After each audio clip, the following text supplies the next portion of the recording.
Hi all, welcome to the CA classroom. Today let us understand basically why do we have an act or why do we have a law? Now, let us go back 100 years in time. Let's say now we are in the year 1920. Now, approximately at this time, on the road, the number of vehicles are very less, correct? You will hardly find few vehicles on the road. Therefore, do you find traffic signals at this time? Are you able to find traffic signals when you go back to the year 1920? Absolutely not. Why? Because there is no traffic. So the minute there is no traffic, there will not be any violation. There will be absolutely no accidents. And hence, you don't need any traffic rules. The minute vehicles start coming in, as and when time started going to the 1950s, 1980s, and today 2000s, we have so much traffic, therefore we have traffic rules. So what do we understand by this?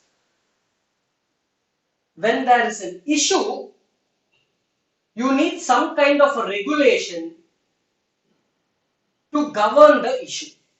When there is an issue, you need some kind of a regulation to govern the issue. What is the issue here? Before there was no traffic, so there was no rules for traffic. Today we have a separate act for guidance for traffic as to you have to follow signals, school zone you have to go slowly, zebra crossing you have to stop when people are crossing. Why do we have all these so many traffic rules? Because we have traffic as an issue. Similarly, as time kept progressing, business and trade kept increasing. Earlier days, much back, when there was only barter system, there was no law regarding how to do a barter system, what happens if there is an issue. As and when time kept progressing, when business and trade increased, issues also kept increasing. There were a lot of issues regarding business and trade. So to regulate your business and trade, every business runs on some kind of an agreement. I will sell goods to you, you make some payment to me. Every transaction, business transaction has two parties involved, and whenever two parties are involved, issues are common, issues will start coming. So to regulate this, we have regulations.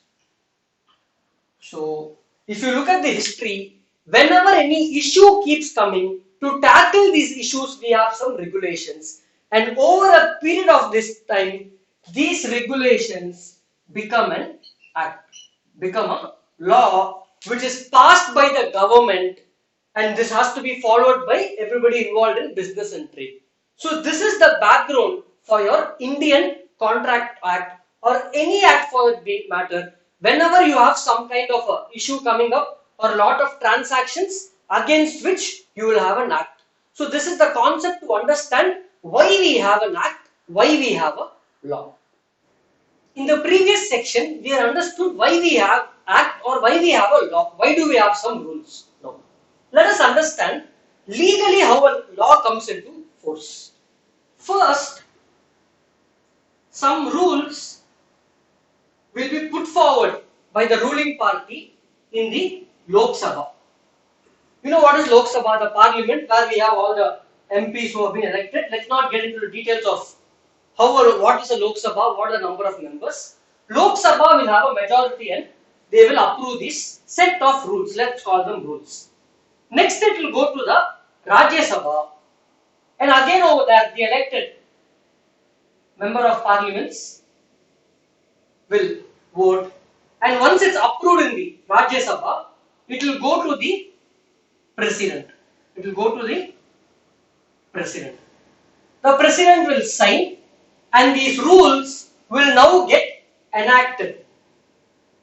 Enacted meaning coming into power, basically meaning everybody has to now follow this.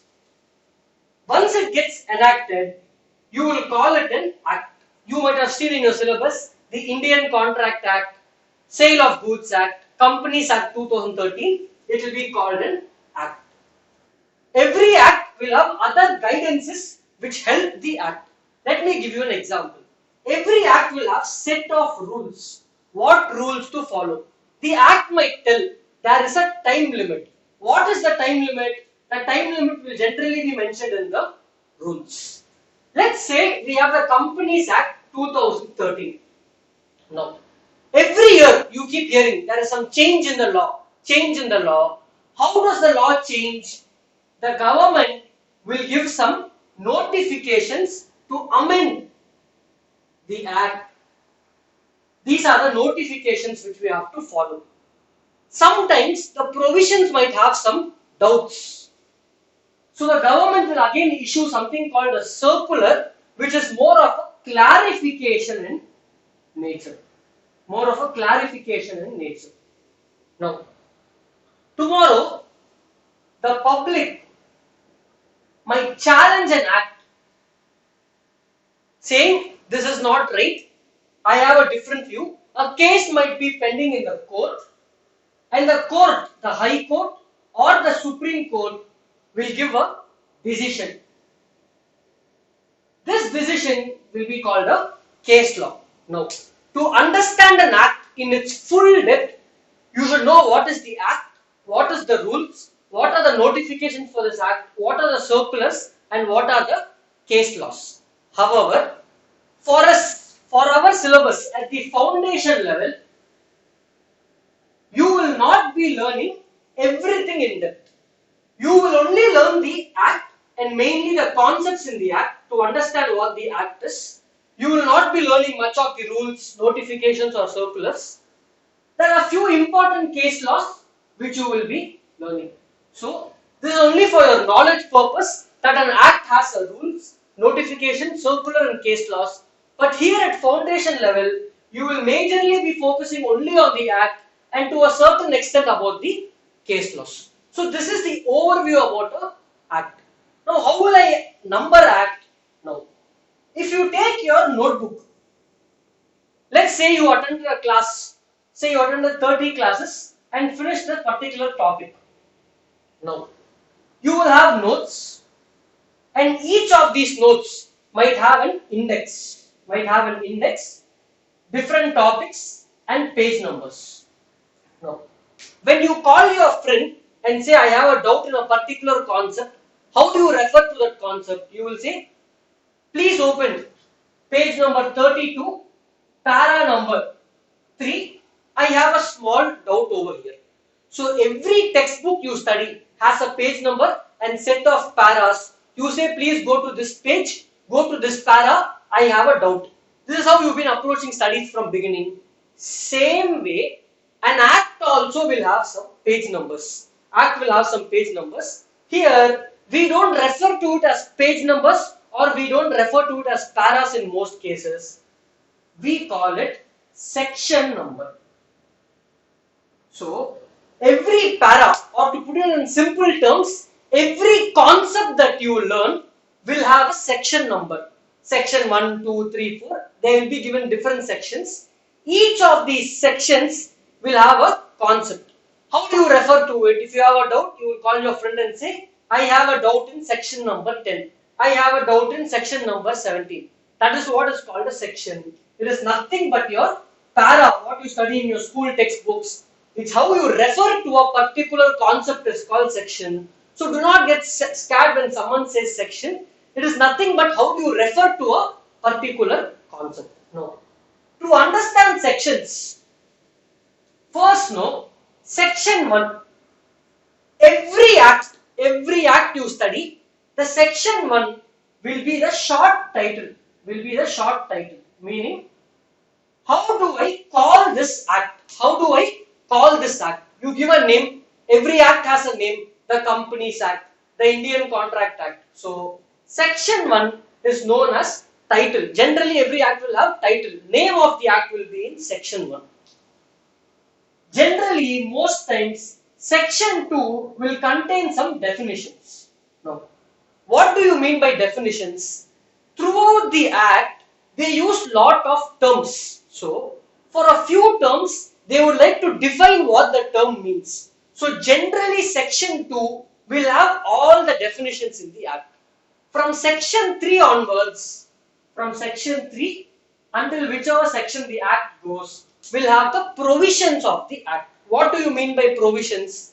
I have these paras, I call concepts. This concept is called a provision. Concept is called a provision. I understand the provisions throughout the act. So in simple terms, sections refer to concept in the act, and when I say each section number, there is a particular concept in that section. We call it provisions. We don't call it concepts. This, let us study this concept, let us study this concept. We call it provisions. So what are the terms you have learned so far?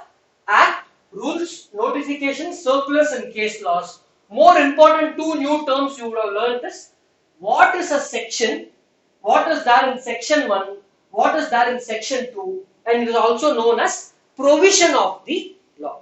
So this is the basic understanding about what is a law. Thank you.